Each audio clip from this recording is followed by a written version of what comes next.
Good morning, student, or good morning to all of you. So now today we will discuss about the topic of Rajya Sabha. So last time हमने लोक सभा, speaker of the लोक सभा, law of anti defection के बारे में पढ़ा था. सो अब हम पढ़ेंगे राज्यसभा के बारे में. Rajya Sabha is the upper house of the parliament. It represents the states of the Indian Union. Rajya Sabha संसद की ऊपरी सदन है. यह भारतीय संसद के राज्यों को रिप्रेजेंट करती है. And now we will discuss about the composition of Rajya Sabha. Creation of Rajya Sabha. The maximum strength of the Rajya Sabha is 250. Out of these, 12 members are nominated by the President from amongst persons having special qualification in the special field like film, music, sports, social work, literature, science and art. Rajya Sabha में ज़्यादा से ज़्यादा 250 members होते हैं और इनमें से जो 12 मेंबर्स हैं जो अपने फील्ड में विशेष योग्यता रखते हैं उनको प्रेसिडेंट द्वारा नॉमिनेट किया जाता है. जैसे फिल्म, संगीत, खेल, सामाजिक वर्क, लिटरेचर, विज्ञान और आर्ट यानी कला. 238 members are elected by the states and the union territories. 238 members को राज्यों और केंद्र शासित प्रदेशों द्वारा चुना जाता है. Seats are allocated to the states and the union territories on the basis of population. केंद्र शासित प्रदेश जो सेंट्रल गवर्नमेंट के अधीन आते हैं आबादी के आधार पर राज्यों और केंद्र शासित प्रदेशों में बांटे जाते हैं. For as instance mean example UP यानी Uttar Pradesh send 31 members to the Rajya Sabha.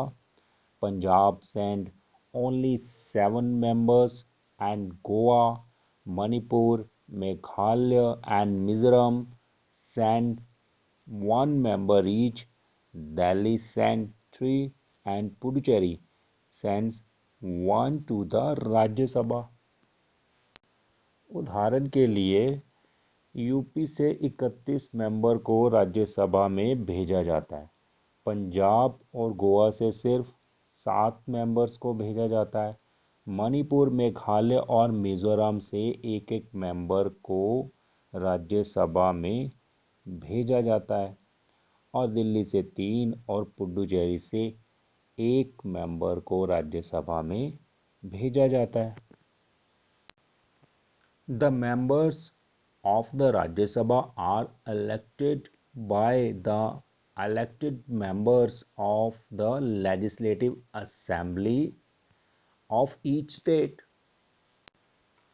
Rajya Sabha के सदस्यों का चुनाव प्रत्येक राज्य की विधानसभा के चुने मेंबर्स द्वारा किया जाता है.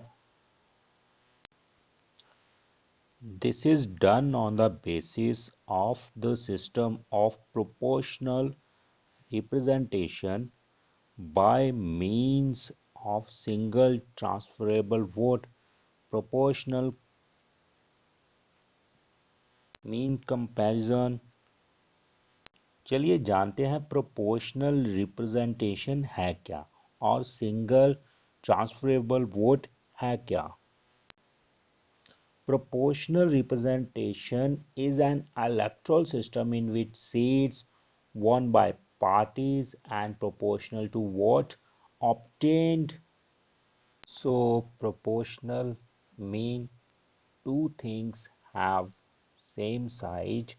Proportional representation is an electoral system in which seats won by parties are proportional to vote obtained, मतलब कि दो चीजों का समान आकार होता है।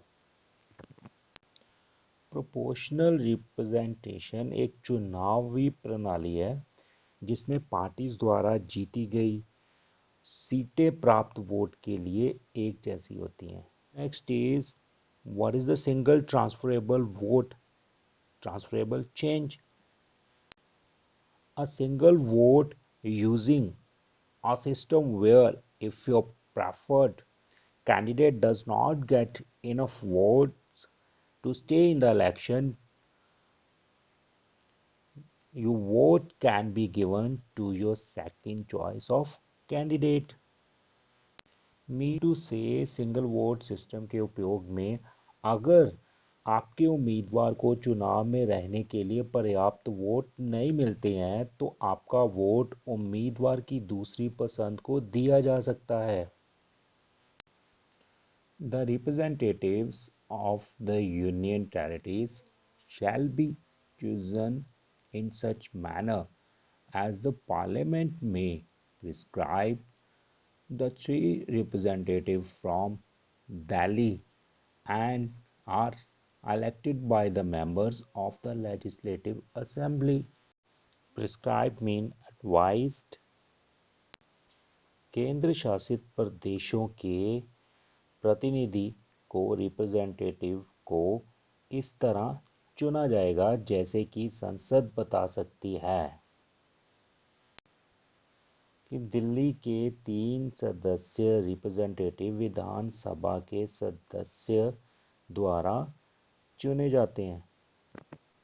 And now we will discuss about the term of the house, mean to say time period। The Rajya Sabha is a permanent house, permanent mean durable, स्थायी। It cannot be dissolved by the president, इसे राष्ट्रपति के द्वारा भंग नहीं किया जा सकता। After every 2 years, 1/3 of the members retire। They may be re-elected or new members may take the position, thus each member has a term of 6 years। हर 2 साल बाद 1/3 सदस्य रिटायर हो जाते हैं और वह फिर से चुने जा सकते हैं। और ऐसे हर मेंबर के पास कितना टाइम पीरियड हो गया? 6 साल का। And now we will discuss about the presiding officer. Presiding mean अध्यक्ष। The Vice President of India is the ex officio chairman of the Rajya Sabha, but the Vice President is not a member of either house of the Parliament। Bharat का उपराष्ट्रपति राज्यसभा का सभापति होता है, लेकिन उपराष्ट्रपति संसद के किसी भी सदन का सदस्य नहीं होता है। He can only cast his vote to break a tie।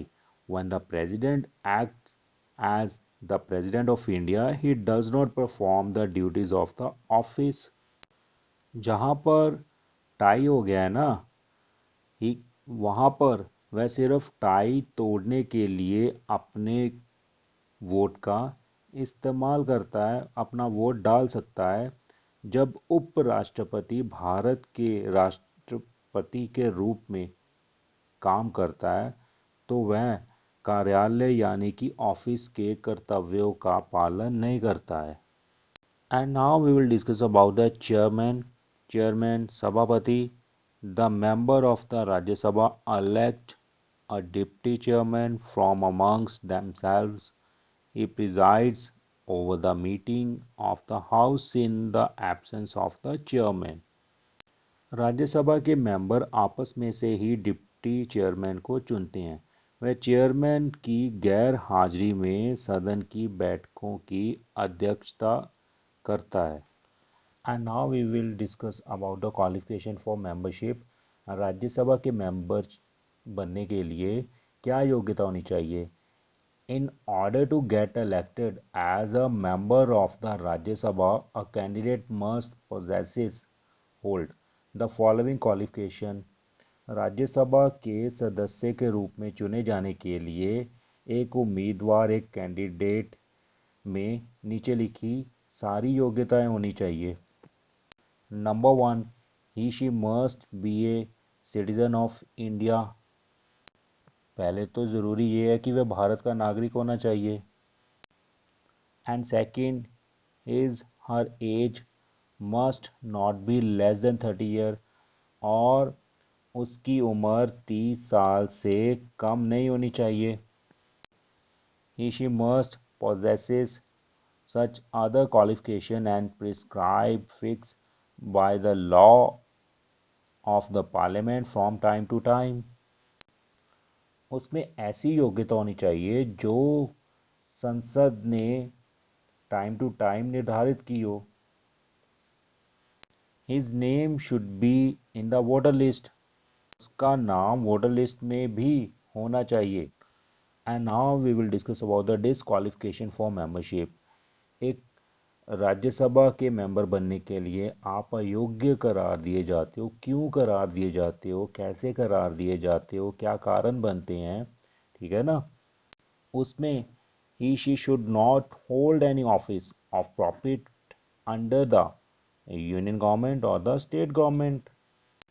उस पर्सन को यूनियन गवर्नमेंट या स्टेट गवर्नमेंट के अधीन कोई बेनिफिट नहीं लेना चाहिए, या किसी भी ऑफिस का कार्यालय नहीं रखना चाहिए अपने पास उसे। Number second, he she is of unsound mind, किसी तरह का बद दिमाग ना हो। If he she is a bankrupt, यदि वह बैंक दिवालिया है तब भी उसे अयोग्य करार दिया जाएगा। If he she is a foreigner, अगर वह विदेशी है तब भी उसे अयोग्य करार दिया जाएगा। If he she is a disqualified under any law of the parliament, अगर वह संसद के किसी भी कानून के तहत अयोग्य है तो उसको डिस्क्वालिफाइड ही किया जाएगा।